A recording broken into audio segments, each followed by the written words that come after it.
Hello, everybody. It is Charissa Costa from Charm City Readers and Ryan Hale. What's up? Hi, Ryan. Hello, how are you? I think as of now, I've officially talked to you more than any other author. I'm a very talkative guy. You are, but I mean, like, this is our third interview, right? Yeah. Yeah. So I don't think I talked to Chris twice. Chris Fates. Yeah, you're my third. So here we go. And after we get through the series, right, everyone's going to have like a goal to overcome. Yeah. So we're here tonight. We're back with you for the second installment of our Blake Franklin Investigation Series Countdown. So for anyone who's watching, Ryan has soon to be 8 books in this series, and I am reading through them, and some other people are as well. And then we're talking about them and kind of teasing to them, and then I move on to the next ones. So we're doing this up until the launch of 8 days a week in October. Correct. And how's that book coming? Where are we with that book? It is currently with my beta readers, and I hope to have everything back from them by the 30th of June, and then we'll make some adjustments and edits, and then get it out to the ARCs, and then we'll go from there. But it'll be ready well in advance of the October 28th deadline. So. I'm struggling because you sent it to me and I'm like, I cannot read it. I've looked at the cover and I've just swiped. I'm like, no, I don't want to run it for myself. Well, so to catch up for all of you that just might be joining us or seeing this later on, if you want to catch the first installment, it's on my YouTube channel, Charm City Readers. Pretty easy to look up. So you can watch the kind of review of 1 and 2, and then now we'll do 3 and 4, and then we'll move on throughout the series for that. So your topics are interesting. We teased on this a little bit last time. The first one is about classic cars. Mm-hmm. The second one is about faith and kind of evangelism, faith healing. Right. You completely turned all of that on its head with 3. I did. Well, it's sort of there's still a faith basis to it, and a couple of the people that are central characters do a little bit of preaching in there, but yeah, it's all about people who are trying to get ready for the end times and the preppers, and just being well prepared for whatever comes. Well, so to me, it felt a lot darker. And then 4, well, I mean, 4's topic is so much brighter and jazz hands, right? It's about music. Yeah. But there's a death at the beginning that just throws you completely off. So it's not chipper, right? Yeah, right. So let's dive in with 3. Okay. We talked last time about your naming conventions. 1 for the money, 2 for the show, 3 to get ready, go cat go.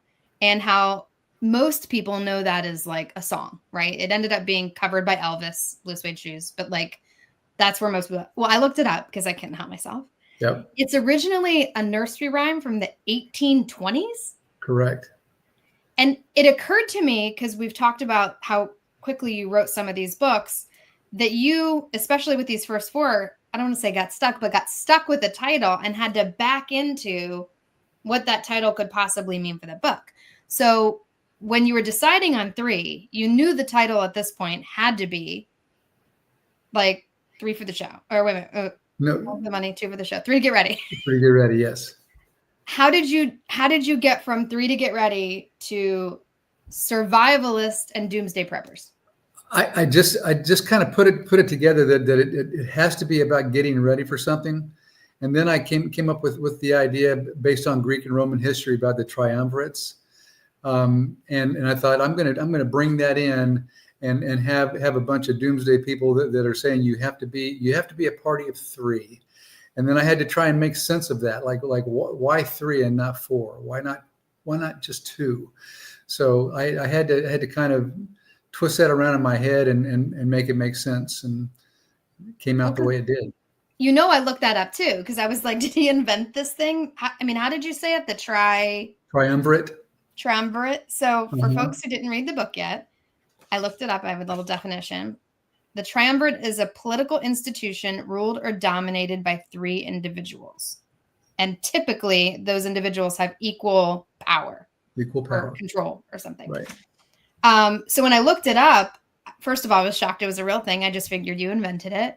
But there were dozens of historic like examples of modern-ish society using it. And then it occurred to me, because we're both in restaurants, my last restaurant job, we had 3 owners that were equal partners. And I was like, oh, well, that was fun. And then I was thinking about the government, and I'm like, oh, we have 3 equal branches of government. So I guess it's not so foreign. Yeah. Right. Well, I mean, and the concept kind of carried down through the ages, and it does work when it's used properly for checks and balances and that sort of thing. Jason says $50 word. Awesome. Say it again, because I'm gonna butcher it. Triumvirate. Triumvirate. Go look it up, Jason. There's a whole Wikipedia page. So when you decide, okay, so the triumvirate in the book is part of doomsday prepping. Is that a real thing in doomsday survivalist prepping, or did you apply it? I applied it. I don't know anything about the doomsday preppers. There's probably some who will read this and say, well, this idiot doesn't know what he's talking about. But for me and my purposes, it worked. So. That was going to be my question. Like, how much research did you do on this? Because there's so much in here. I mean, honestly, I shouldn't even admit to this, but like I wrote the book in 3 weeks. I do quick research, like on the spot. Like, I wonder about this, and then I look it up. Oh, okay, yeah, I can use that, and I move forward. So I just figured that because you had evangelism in the second book, and there are a handful of evangelists, I think, who are based in Texas. Mm-hmm. And so I was like, if there were a bunch of survival people, Texas is a mixed bag, Brian. Yeah, and it's a really good place to survive. So well, that's what I was saying though. Like, for all I know, your next door neighbor has like a bunker in his backyard, right? But my next door neighbor is actually a competitive singer. So she appears in the 4th book. We can't jump ahead yet. No, we can't jump ahead. Okay. So not a whole lot of experience with preppers when you came up with the story. When I was researching, I got on YouTube for like a half a second, and it is endless resources of how to be a survivalist and build a bunker in your backyard. Right. Yeah. And there are companies here, and I'm sure everywhere that sell these bunkers that you can have. Oh, they do. YouTube. Atlas Bunkers, and I believe they're in Texas. Yeah, well, and I mean they do tornado shelters as well, but they can serve multiple purposes. So, like food storage. Yeah. I mean, I like have this. It hasn't been a lifelong dream, but like living off the grid is certainly fascinating to me. Like, homesteading. My neighborhood has an entire like plan. If a zombie apocalypse should happen, like who will teach our children, who will build the walls and hunt? Yeah. Like, so I don't know if like modern life has done this to us because of shows like Walking Dead. Yeah. Or COVID, right? Which is when you wrote the book. Right. Right. Or if people have always had a fascination with like survival. I have no idea. Yeah. Well, I mean, it is something that people think about. And it's something that those who do think about it can get really emotional about it very quickly. Which they do in the book. Yes, they do. Yeah, because Blake is all like, I don't know if I believe all this. And the Power of 3 folks are all like, well, why? And they start questioning him and making them think. Yeah. Yeah. This book, I hate to say it, I'm only 4 in, and I have like emotional ties to 4 because I have been a singer and I've been in choirs, but I think this is my favorite. And it's weird because it's kind of darker. Like there's not a lot of light in the book. Yeah. I mean, and it's the first time that I had what would almost be like gratuitous killing that was unnecessary with a couple of the people there, but it was just a brutal group, that kind of got involved, and so it is darker. Well, and the villain, and I won't give any clues, ends up being like it really came in from left field. I was like, who's this guy? Yeah. Like, Yeah, yeah. He's mentioned earlier, and there's a few breadcrumbs, but I must have missed it. Yeah. But I mean, we have what are the rooms called where you lock yourself in the room? Like if someone's attacking your house, you lock yourself in that room. Oh, you mean like security rooms and like safe room. Safe rooms, yeah. Like you have safe rooms in here. You've got security systems watching every angle of the house, multiple properties, bunkers underground. Yeah, and it's the first book where I've introduced the Franklin folks as protectors. So everything that happens kind of grows out of this, and the characters in this, I brought my grandsons into it. Like can you tell me? Yeah. So one of the members of the triumvirate is Connor Michael, and my grandson that played basketball at Florida Southern is Connor Michael. That's not his last name, but it's his first and middle name. And then I've got a Christian Parker is my grandson that goes to North Texas, and then Elijah James is the other one, and so they're investigators who become protectors of the triumvirate. Oh, that's cool. Wait a minute. You have how many grandchildren?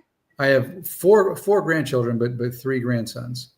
Okay, so has your granddaughter been in a book yet? No.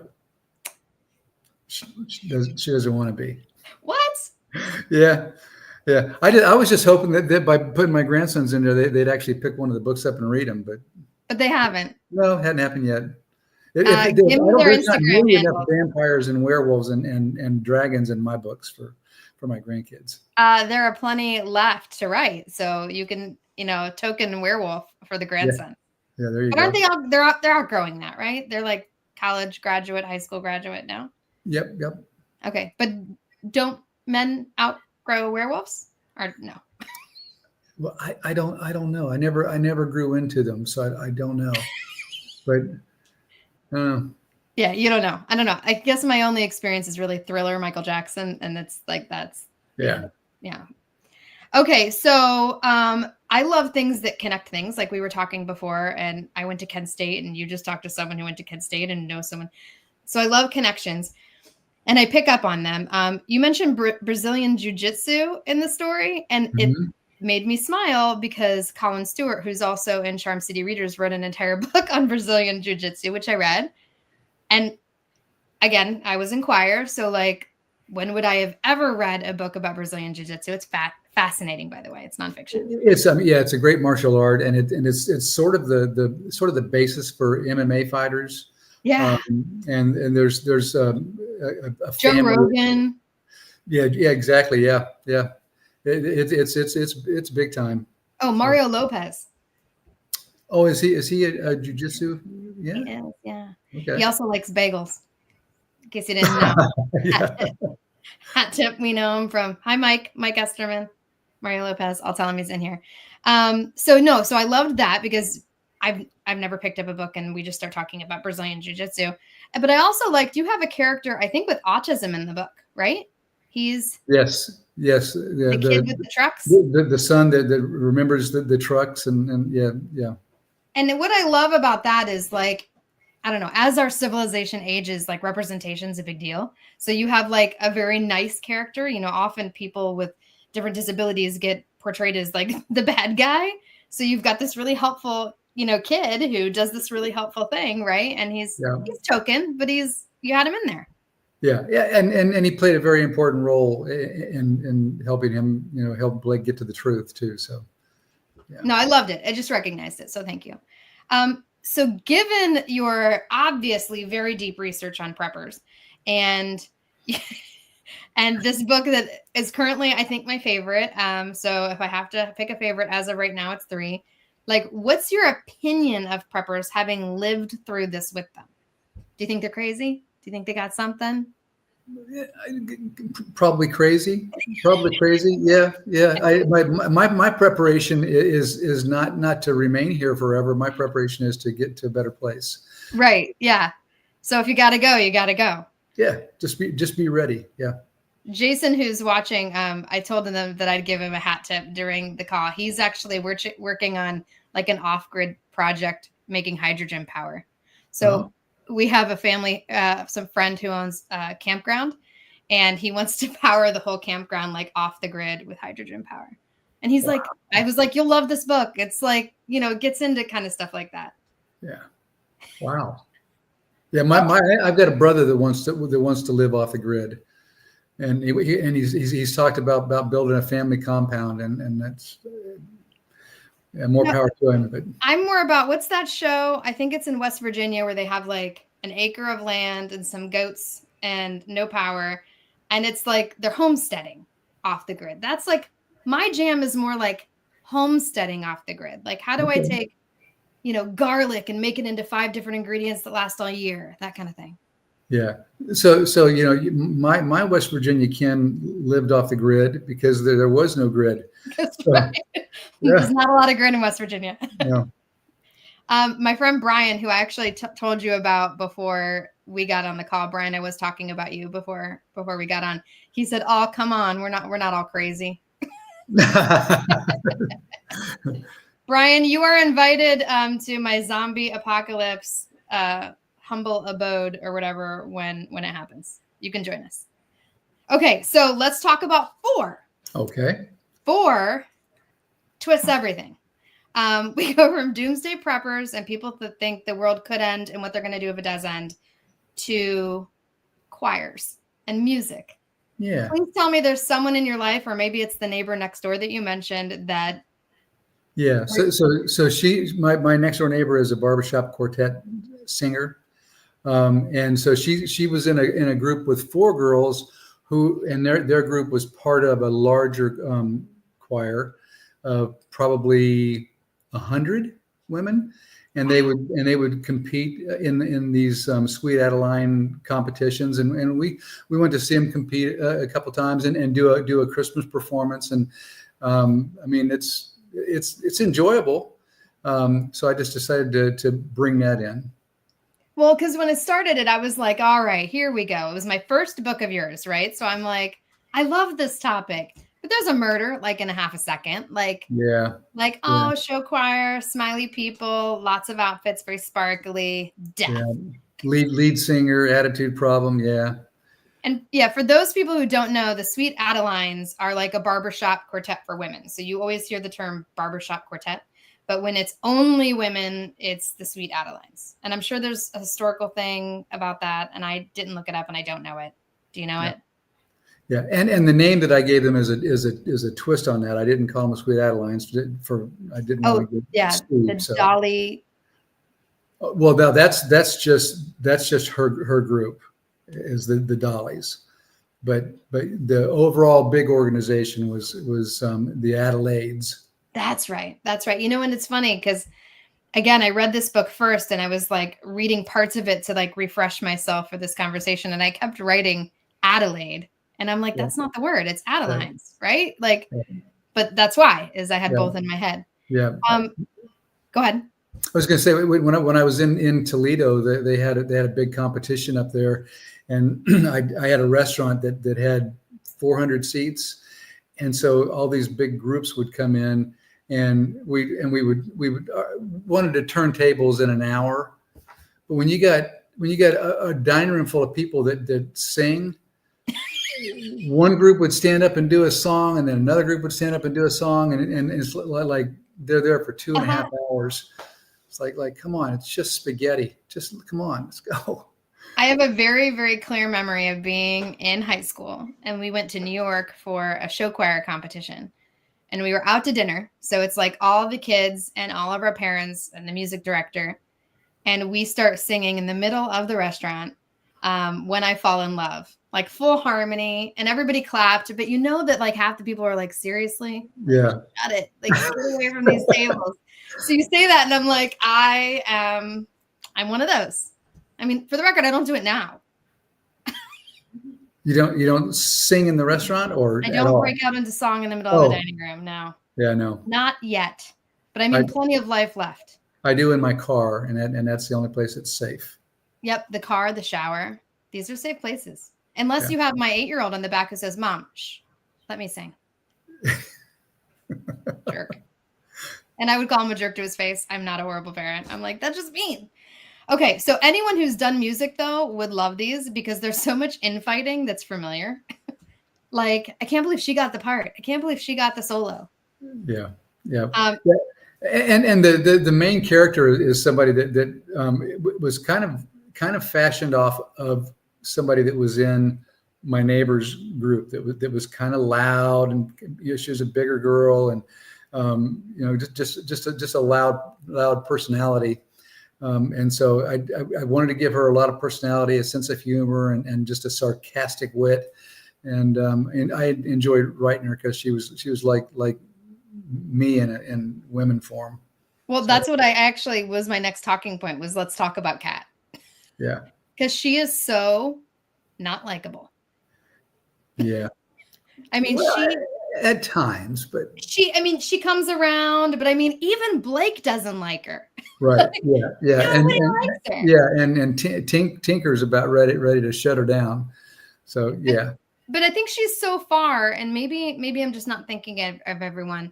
Maybe the most dynamic character that you've had outside of like the main characters, because she changes so much. Like you get to see so much of her as the story progresses. Like she has a change of heart. She has, she calms down. She backs off. Like you see all this transition with her, and you don't see that in a lot of the other characters. Yeah, she was so wrong.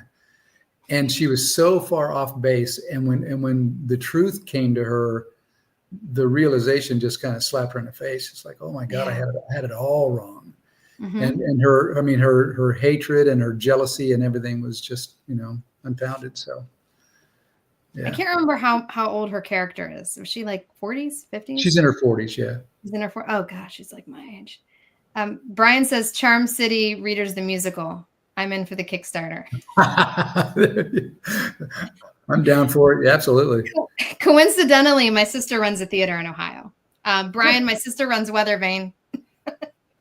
I can get a stage. Do not tempt me. Although Charm City is the name, in case you didn't know, Ryan, is Baltimore's known as Charm City, which is why I picked the name. So it'd be Charm City in Baltimore in Ohio, but that'd be weird.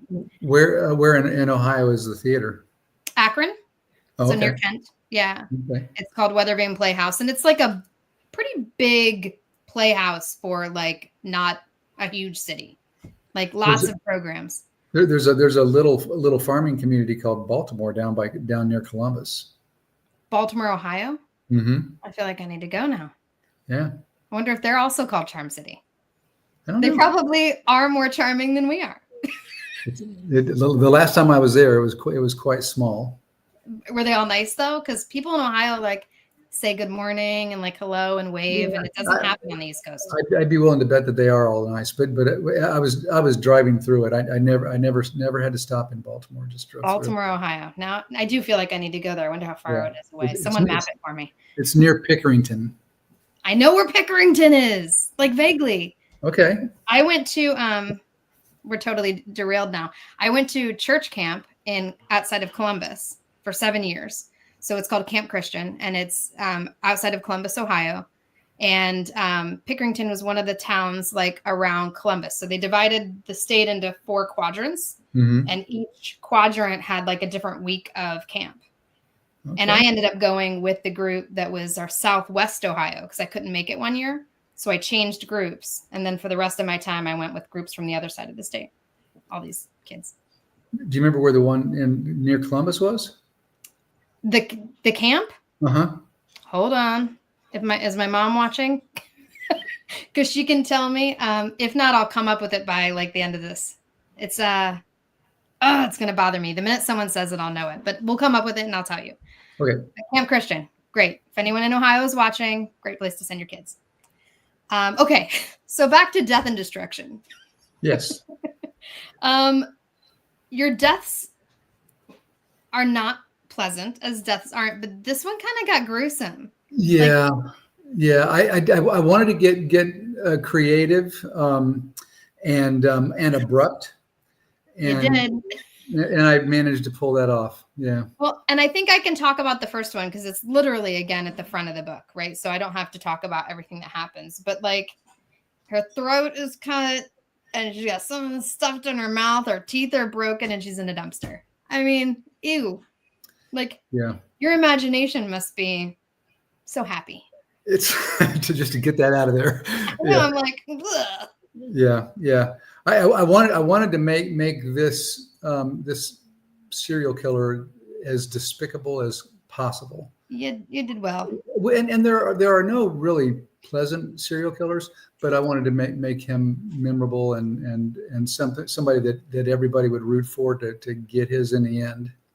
Well, and that's one thing, and I always say it, but that I love about your books is because we're going from the sweet Adelines singing and happy and chipper and everyone's wearing matching outfits to like, a couple chapters later, immigration and visa like violations and a guy from another continent who possibly is murdering people. And you're like, how'd those cross? Yeah. Yeah. Well, and tying in the Nigerian thing to it, and one of the main characters that is likable is from Nigeria, and yes.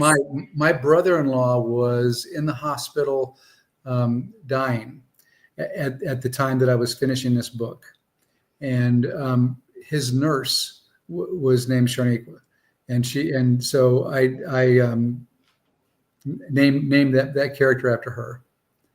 Did she know it? She Did does. you ever track her down? Okay. Yeah. I gave her a copy. How do you say her name again? Shanika? Sharnika. Thank you, Sharnika. Yeah. Thank you. I'm sorry to hear about your brother-in-law. Yeah. But I'm glad she had good care. He did. And yeah, good care. Yeah. Okay. So how did you, well, I guess we decided on how you determined that this story would be about music. But again, going back to the naming conventions, when I was reading about the song, it was originally 1 for the money, 2 for the show, 3 to get ready. The original lyric, I guess it wasn't, was 4 to go. And then when they wrote the song, it was Carl Perkins changed it to Go Cat Go. Well, Wikipedia trivia, he had it written as Go Boy Go, and his agent told him to change it to Cat on the last version, and that's the version they went. I didn't know that. I know. Rando comment that I do while researching for you, Ryan. Thank you. But I was like, what else could this have been about? Like, you landed on Cat, right? And then picked up the story. Probably you had already been thinking about music, and then Cat's a character, enter music. But I was like, this could have been Greyhound racing. This could have been NASCAR. Yeah. Right? Like, it could have been, getaway vehicles I wrote down. Like, and you land on music and immigration. Yes. Yeah. As the story just starts to unfold, and I think I explained this the last time. When I start on a book, I don't have an outline. I just go, and then I make directional changes. And if something feels right, sounds right, I continue that way. And if it doesn't, I stop and think about what would happen if he said this instead of that. What would happen?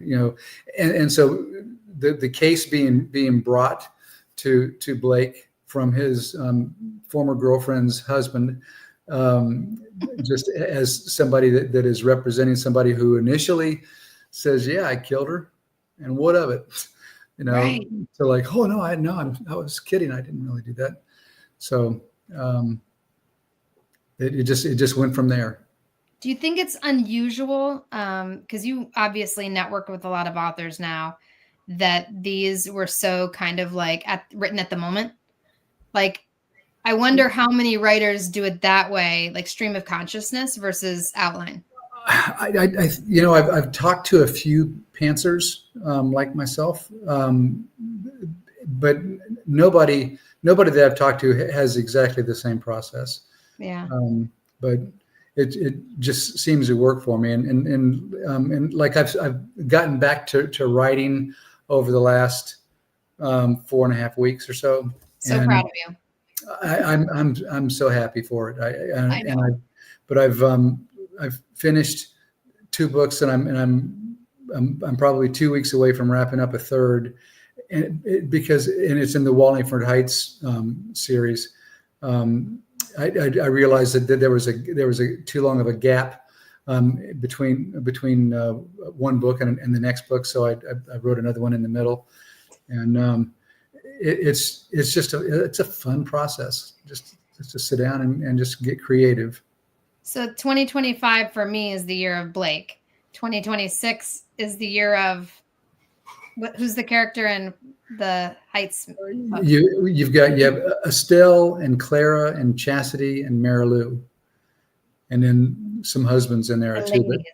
But it's the lady that the ladies of the vine. So we're gonna do this all over again next year. Got it. All right, sweet.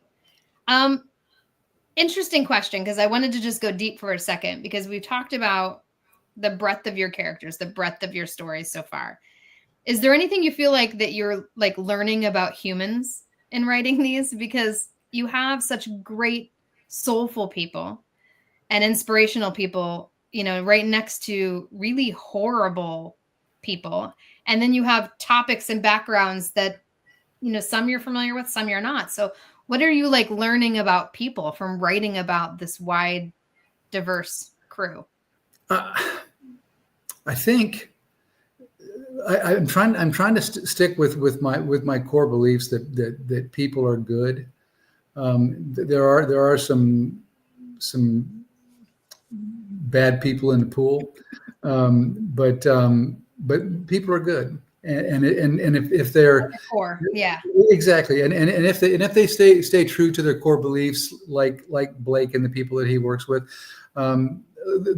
like you're going to find out in 8 that there's a little bit of a dark turn with some of the folks that are associated with it as well, but Blake doesn't allow it to go in that direction. He sticks to his guns on being a white hat kind of a guy.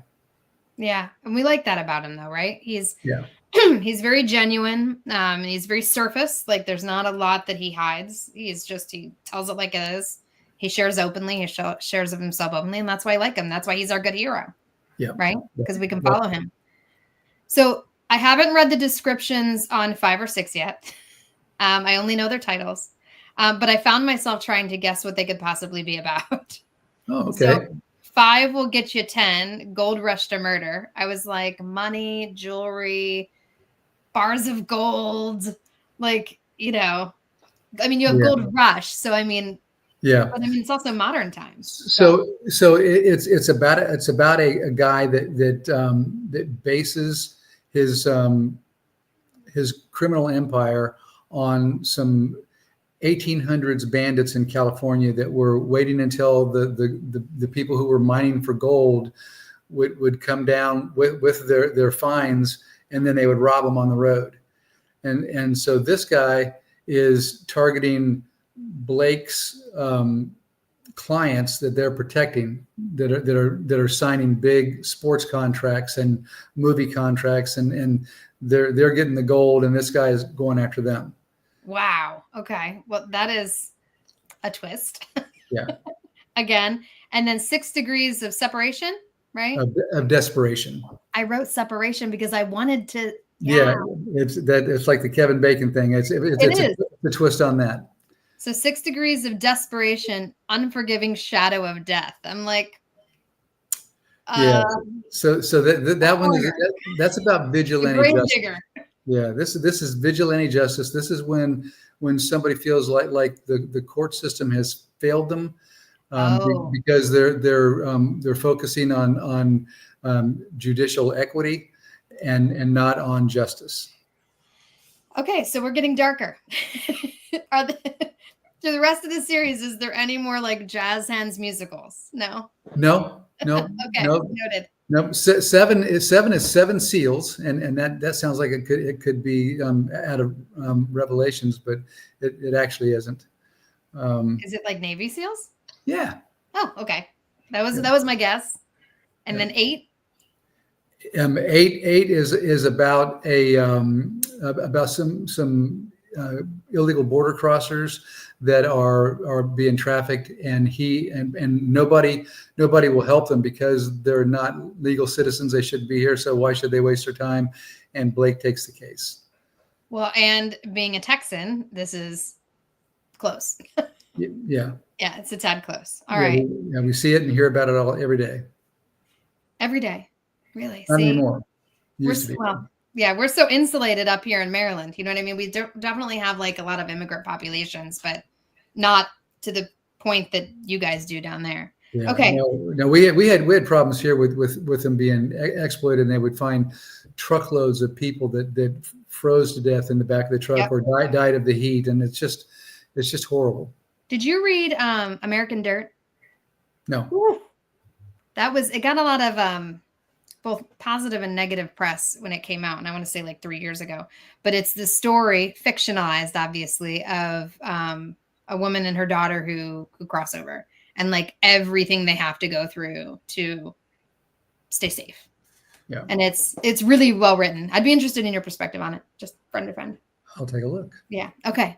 All right. Are we ready for reviews? I think so. I think you've seen them, but that's all right. No. Everybody who's watching, you haven't? No. Okay. All right. Let me add it. Hold on. Let me make sure it's going to use the right. Oh, it did. We're very small, but I'll read it. 3 to Get Ready is the explosive third book in the Blake Franklin investigation series. And wow. While the first 2 books explore themes like classic cars and religion, this time author Ryan Hale dives headfirst into the dark world of survivalists and doomsday preppers. Hale doesn't shy away from complex, offbeat subjects or the high-stakes crimes that come with them. The danger somehow feels more intimate and personal than his first 2 books, and the line between ally and enemy blur. If you've been following the Blake Franklin series, this third entry will both shock and satisfy. And if you haven't started yet, then what are you waiting for? Let's go. Thank you. Very nice. Well, but now, like, I'm like, that felt so much darker to me, and I see a lot of dark ahead. There is darkness ahead. There's always light at the end of the tunnel, though. So. All right. And then we're gonna look at 4, which I think you have seen this because I read this book a year ago. So we'll put it up here. Super fun. Go Cat Go is my first Ryan Hale mystery. It was at the time. And I am totally charmed. Admittedly, I'm reading these out of order. This was the 4th book in the Blake Franklin investigation series. However, now I just want to start over and read the others. It's a quick read, but don't let that deter you at all. Hale's attention to detail is notable. And quick certainly doesn't mean that the story is basic, which I've said. Hale's writing is fun and entertaining while also being descriptive and smart. As a singer, I love that a story revolved around a barbershop and beauty shop quartets and choirs, and so I was reeled in instantly. If you love fun and witty mystery with dynamic characters and creative storylines, I recommend this series. Very nice. Yeah. Well, they just are. Oh, why we so small? We're so there. Much better. So, all right. So next up, I'm going to read the next 2. And maybe we'll regroup end of July, early August to talk about those 2. I'm game for that. Your game? All right. You're available so far? Can check your calendar. Yep, I'll be here. All right. And where can people find you again? Because I want to make sure they know where to find you, your newsletter, your website, your books, all of it. On Amazon and at Patchouli Joe's Books in Denton, Texas. I love it. And your website? RyanHaleBooks.com. And your Facebook? I don't know. Facebook /Ryan Hale. It's Ryan Hale-author. Is that what it is? It is, because when I type your name in, I usually take away the author when I have you in a sentence. Ryan Hale-author, right? Yep. It is. Okay. All right. Thanks, Ryan. Thanks, everyone, for joining us. We will see you again. Well, I'm here next week with Chris Fates. And we'll see Ryan again in about a month when I read the next 2. I hope you read along. All right. Stay with me, Ryan. All right. Bye, everyone.